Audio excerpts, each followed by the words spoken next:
အာဖရိကကနေနယူးယောက်အထိလမ်းလျှောက်သွားလို့ရတယ်ဆိုတာတကယ်ပါပဲ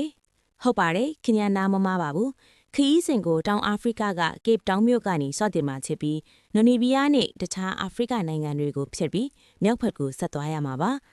အာဖရိကရဲ့နောက်ဆုံးနိုင်ငံချစ်ချစ်အီဂျစ်ကိုရောက်တဲ့အထိပေါ့အဲ့ဒီနောက်မှာတော့အခုလက်ရှိစစ်ရေးရတင်းမာနေတဲ့အစ္စရေးနိုင်ငံတဲကိုဝင်ရောက်ရမှာဖြစ်ပြီးလက်ဘနွန်နဲ့ဆီးရီးယားနိုင်ငံတွေကိုဖျက်ချော်ရပါမယ်ခရီးကိုဆက်သွားရင်တူရကီနဲ့ဂျော်ဂျီယာနိုင်ငံတွေကိုရောက်ရှိမှာဖြစ်ပြီးကမ္ဘာအကြီးဆုံးနိုင်ငံဖြစ်တဲ့ရုရှားနိုင်ငံတွေကိုဝင်ရောက်ရမှာပါကမ္ဘာပေါ်မှာအအေးဆုံးနေရာတွေကတစ်ခုဖြစ်တဲ့ဆိုင်းဘေးရီးယားကိုကီလိုမီတာ12,000ကျော်ဖြတ်ကျော်ရှောင်လိုင်းရမှာဖြစ်ပြီးရုရှားအရှေ့ဘက်ခြမ်းက Bering Strait Bering ရေလက်ကြားကိုရောက်သွားမှာဖြစ်ပါတယ်ရုရှားနဲ့အလက်စကာကြားမှာရေပြင်ချင်းကြီးလေးပဲခြားထားတာပါဆောင်းတွင်းရောက်ရင်ဒီနေရာကရေခဲပင်တရားကြီးလိုခဲသွားတယ်လို့ခရီးကိုဆက်သွားနိုင်မှာဖြစ်ပါတယ်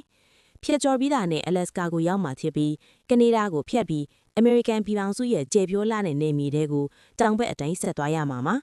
အဲ့ဒီကနေအရှေ့ဘက်ကိုဦးတည်သွားလိုက်ရင်နောက်ဆုံးမှာတော့နယူးယောက်ကိုရောက်ရှိသွားမှာဖြစ်ပါတယ်ဒီခရီးစဉ်ဟာစုစုပေါင်းကီလိုမီတာ2မောင်းမတောင်ကျယ်ဝန်းပြီးအဆုံးထိရောက်ဖို့4နှစ်ကနေ6နှစ်အထိကြာမြင့်မှာဖြစ်ပါတယ်ဒီစင်ခေါ်မှုကိုခမည်းဆင်နွှဲကြပါသလားမှတ်ချက်မှာရေးခဲ့ပြီးပါအောင်ဒီခရီးစဉ်ကနေရရှိနိုင်တဲ့အတွေ့အမြင်တွေကတော့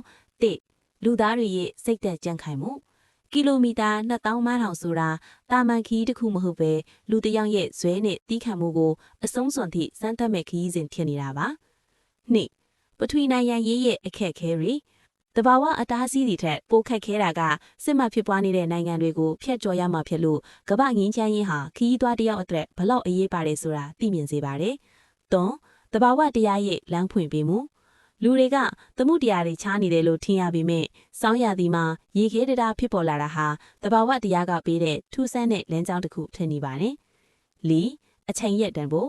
ဒီခရီးအတွက်6နှစ်အထိပေးဆက်လာမှာတယ်လို့ရည်မှန်းချက်တစ်ခုအတွက်ကိုဘဝရဲ့အချိန်အပိုင်းခြားတစ်ခုကိုရဲရဲဝံ့ဝံ့ရင်းနှီးမြှုပ်နှံရဲဖို့သင်ခန်းစာပေးနေတာထက်ပါတယ်။